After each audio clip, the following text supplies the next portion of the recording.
Madame, Messieurs, bonsoir. Merci de nous préférer pour vous informer. Voici le sommaire de cette édition.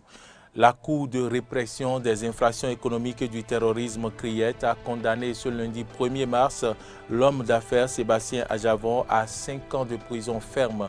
Vous suivrez à ce propos une analyse dans cette édition. Au Sénégal, des heurts ont éclaté entre des manifestants et la police au lendemain de l'arrestation de l'opposant Ousmane Sonko. Nous en parlerons dans ce journal.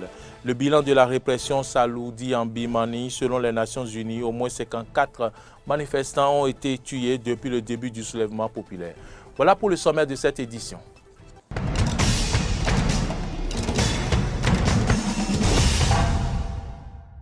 Toujours un plaisir de vous retrouver. Bienvenue dans ce journal. Nous ouvrons donc cette édition par la mairie d'Abomey-Calavi qui a abrité ce vendredi 5 mars 2021 le lancement officiel de la 11e édition de la journée de l'artisan béninois. Et cette cérémonie s'est déroulée en présence de plusieurs personnalités politico-administratives et différentes associations d'artisans venus des 12 départements du Bénin. Compte rendu Clémence Tonoucoin, Denis Maroya. La journée de l'artisan béninois, célébrée le premier vendredi du mois de mars de chaque année depuis 2010, est une occasion d'honorer les artisans béninois. La présente édition a eu lieu à la mairie d'Abomey-Calavi. Occasion pour la deuxième adjointe au maire d'inviter les acteurs de ce secteur à la cohésion. Les différentes réformes engagées dans le 10 secteurs par le gouvernement visent essentiellement à permettre aux artisans de mieux profiter des fruits de leur labeur et aussi de bénéficier de l'appui des structures étatiques pour les accompagner à atteindre leurs objectifs. Pour soutenir les dites réformes, il urge, à mon avis, que s'instaure au sein de cette corporation une parfaite entente en vue de permettre une synergie d'action. À cette occasion, le représentant du ministre des Petites et Moyennes Entreprises a quant à lui invité tous les artisans à ne pas rater la deuxième occasion qui leur sera offerte pour se faire recenser. Avec les différentes réformes mises en place, en œuvre par le président Patrice Talon et son gouvernement, le monde artisan est en train de prendre de la valeur et de l'ampleur. Chers artisans, quel que soit votre bord, retenez seulement que vous êtes artisans et des acteurs de développement. Le président Talon a tellement de l'écoute pour les artisans qu'il a ordonné, il a instruit le ministre Modeste Kérékou et toute son équipe pour l'organisation d'un recensement complémentaire des artisans. Chers artisans, que cette fois-ci, tous les retardataires qui n'avaient pas eu la chance de se faire recenser aillent cette fois-ci se faire recenser parce que les bienfaits de ce recensement sont multiples. Rappelons que cette journée a été instituée par décret numéro 2010-145 du 28 avril 2010. Vous le savez, l'opposant Sébastien Germain Adjavon en exil en France a été condamné par contumace ce lundi 1er mars par la Cour de répression des infractions économiques et du terrorisme CRIET à 5 ans de prison ferme pour faux, usage de faux et escroquerie. Suivons ici l'analyse réalisée à ce sujet par Carole Olaï. Sébastien Germain Adjavon est à nouveau condamné par la Cour de répression des infractions économiques et du terrorisme CRIET. Il s'agit cette fois-ci d'une nouvelle affaire mais qui remonte à 2014-2015. Le roi de la volaille avait obtenu de l'administration fiscale béninoise 13,4 milliards de francs CFA comme remboursement de crédit à l'importation sur des produits exportés vers le Nigeria par sa société Common SA. À la suite d'un premier versement, l'agence judiciaire du Trésor constate des irrégularités en ce qui concerne la validité des pièces, en l'occurrence des documents signés par l'ancien ambassadeur du Bénin, Muftaou Laleye. L'affaire jugée à nouveau par la Criette, ce dernier se retrouve derrière les barreaux pour 2 ans et une amende de 400 000. L'homme d'affaires Sébastien Adjavon, quant à lui, écope de 5 ans de prison ferme, une amende de 200 millions et environ 140 milliards de francs CFA de dommages et intérêts. C'est une affaire qui a été déjà jugée. On est tous surpris donc que cette affaire refasse surface. Jugée depuis 2014 et à l'appui d'un protocole. Un protocole qui engage l'État, qui engage la signature de l'État béninois. Et donc, on est en droit de se dire que cette affaire ne devrait plus ressurgir. Je crois quand même que l'intéressé connaît très bien les rouages de la justice béninoise. Il sait qu'il peut interjeter appel de cette décision-là. Donc, on espère que certainement en appel, soit la décision sera confirmée ou remise en cause, je n'en sais rien. Mais toujours est-il qu'on observe que cette personnalité-là, qui avait une certaine crédibilité, qui avait une certaine image au sein de l'opinion publique depuis quelques mois, on se rend compte que la justice lui reproche beaucoup de choses et que les décisions, la plupart des décisions que la justice rend à son encontre depuis un bon moment ne lui sont pas favorables. Ce que moi je retiens de façon fondamentale, c'est que c'est la justice qui est en train de faire son travail et dans notre pays, il existe vraiment une justice. Et si elle estime que les citoyens concernés se sont rendus coupables des actes qui sont ainsi sanctionnés, je crois qu'elle était en droit donc de prendre cette décision. Une énième condamnation de l'ancien candidat à la présidentielle de 2016 en exil politique en France. Et pour qui connaît les relations qui ont existé entre l'actuel président du Bénin, Patrice Talon, et ce dernier, comme l'analyste politique Perzo Andagonou, cette sentence prononcée par la Criette n'est qu'un acharnement politique à travers un harcèlement judiciaire. N'est-ce pas, c'est-à-dire la descente aux enfers des bonnes règles sur lesquelles on a toujours fonctionné ici. C'est des questions qu'on a le droit de se poser. D'abord, simple citoyen. Et aussi, professionnel des médias. On doit pouvoir aller au fond pour se demander, mais qu'est-ce qui ne va pas bien? L'AJT qui est aujourd'hui plaignant, l'agence judiciaire du Trésor, c'est ce même AJT qui a paraphé ce protocole. Je ne voudrais pas citer Mme Lapson, par exemple, qui était agitée à l'époque. C'est l'État est une continuité. Nous n'inventons pas le fil à couper le beurre. Moi, je suis simplement mal à l'aise à l'idée que l'on puisse instrumentaliser la justice pour arriver à ses fins. Une opinion que ne partage pas André Dossa, journaliste politique.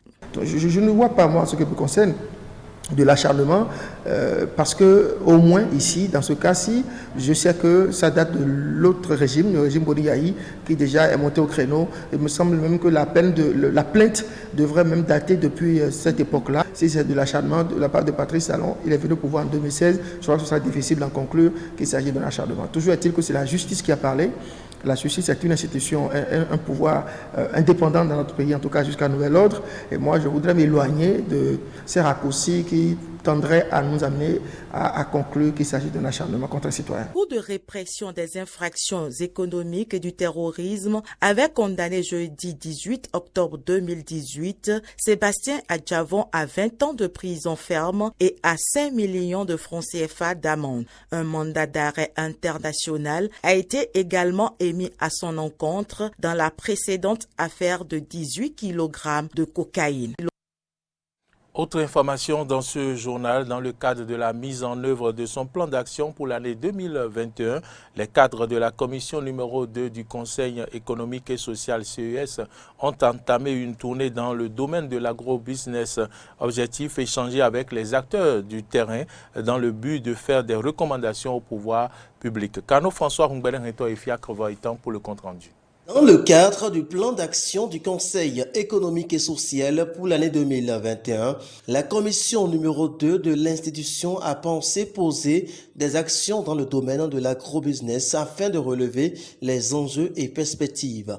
Un sujet d'autosaisine qui fait l'objet d'une étude en 2 volets. Ce sujet d'autosaisine qui est confié à la commission numéro 2 fait l'objet depuis déjà quelques moments d'études. d'étude en deux volets. Une étude où nous avons pu...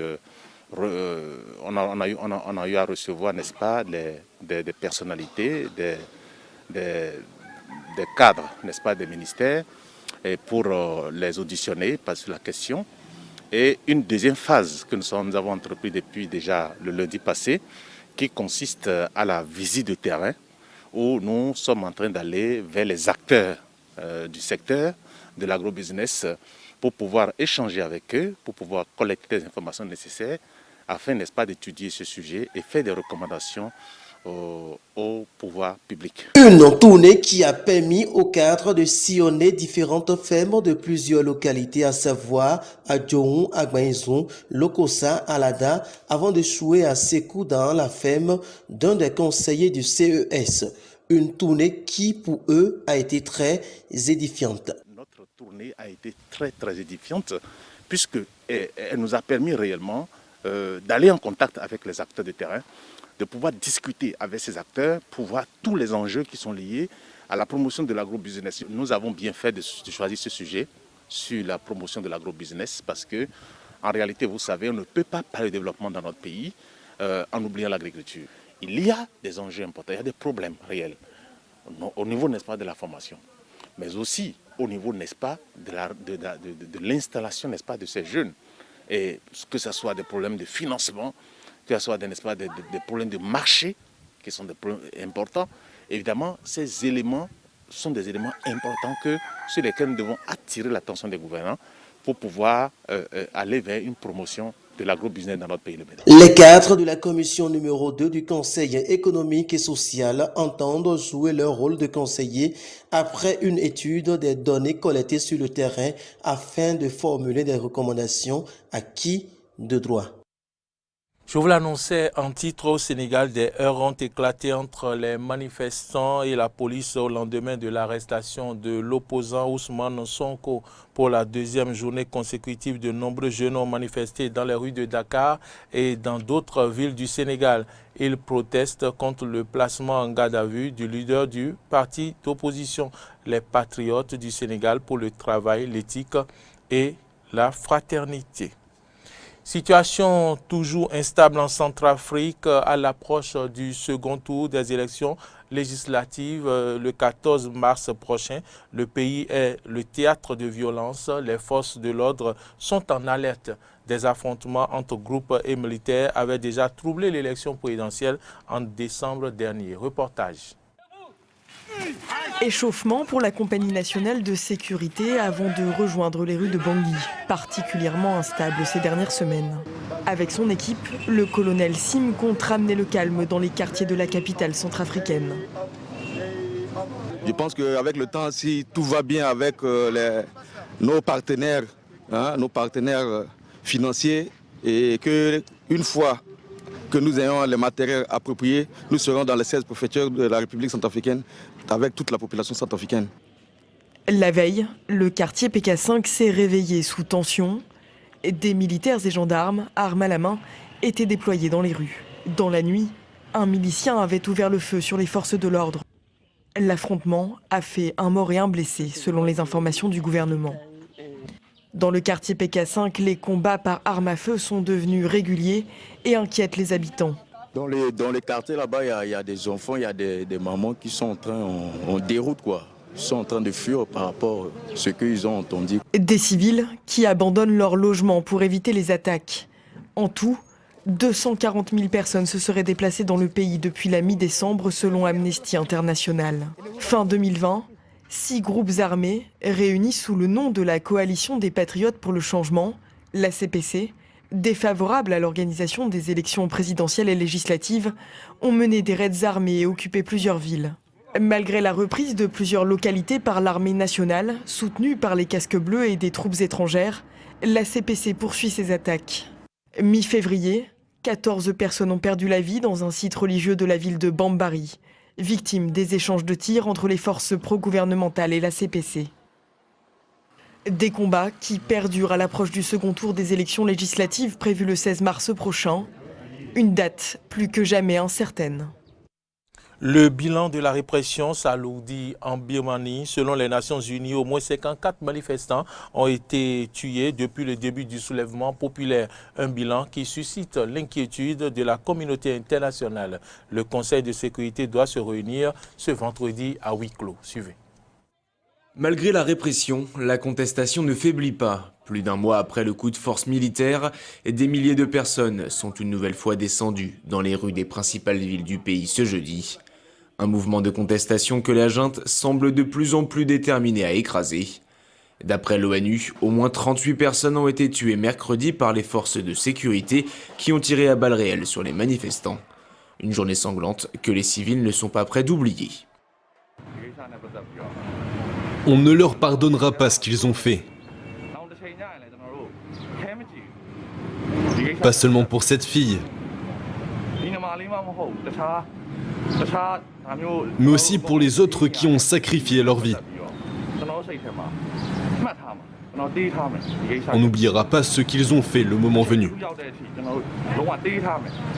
La multiplication des violences a provoqué de nouvelles réactions de la part des dirigeants occidentaux. Emmanuel Macron a réclamé l'arrêt immédiat de la répression. Boris Johnson en a fait de même et s'est dit horrifié par la situation. Discours similaire aux États-Unis qui ont annoncé ce jeudi de nouvelles sanctions commerciales. Les États-Unis prennent des mesures contre les responsables du coup d'État en Birmanie. Aujourd'hui, le ministère du Commerce a annoncé de nouvelles restrictions pour imposer des coûts au régime militaire birman. Nous continuerons d'agir contre la junte et d'appeler à la démocratie en Birmanie. De son côté, Pékin se concentre sur la stabilité politique et sociale du pays. La Chine a eu des contacts avec toutes les parties en Birmanie et a activement encouragé la désescalade de la situation. Nous encourageons les pays de l'ASEAN à respecter les principes du consensus et de la non-ingérence dans les affaires intérieures, à rester attachés à l'unité et la coopération au sein de la famille de l'ASEAN et à promouvoir activement la désescalade de la situation en Birmanie de la façon dont l'ASEAN sait le faire. Nous pensons que toute action de la communauté internationale devrait contribuer à la stabilité politique et sociale de la Birmanie, à sa réconciliation pacifique et éviter d'aggraver les conflits et de compliquer davantage la situation. En plus des violences dans la rue, la répression se déroule aussi dans les tribunaux. Toujours incarcéré, Aung San Suu Kyi est visé par 4 chefs d'inculpation, dont incitation aux troubles publics. 6 journalistes sont également poursuivis par la justice et encourent jusqu'à 3 ans de prison. En Espagne, la situation de la crise économique a eu un lourd impact sur le marché du travail.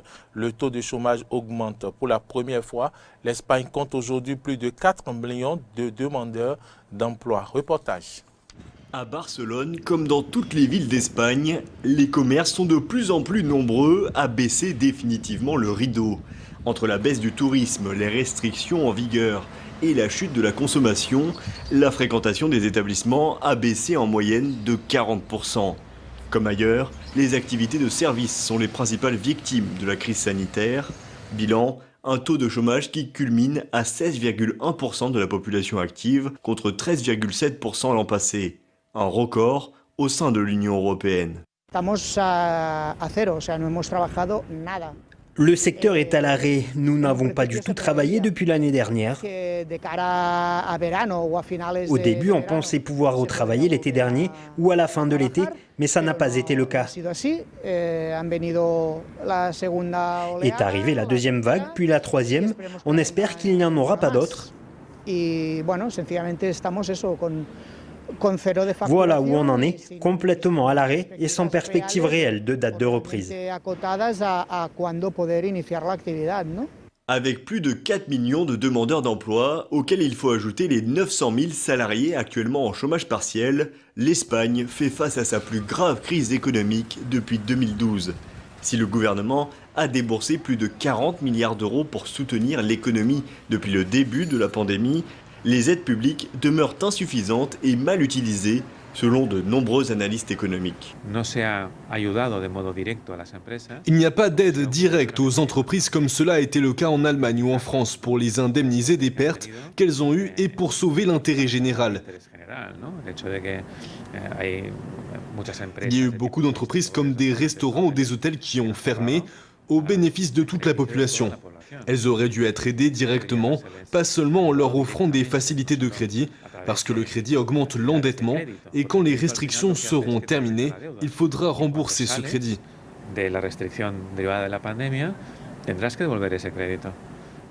Donc, c'est une barrière supplémentaire qui peut devenir un frein à la reprise. Preuve de ces difficultés actuelles, l'Espagne a vu son PIB s'effondrer de 11% en 2020. Autre mauvaise nouvelle, le Fonds monétaire international a revu ses prévisions de croissance à la baisse. Madrid compte désormais sur la vaccination et le passeport sanitaire pour tenter d'enrayer l'épidémie et relancer une économie bien mal en point. Madame, Monsieur, c'est ici que se referme ce journal. Si vous l'avez suivi, merci de votre fidélité. Bonne suite de nos programmes et bon week-end à vous.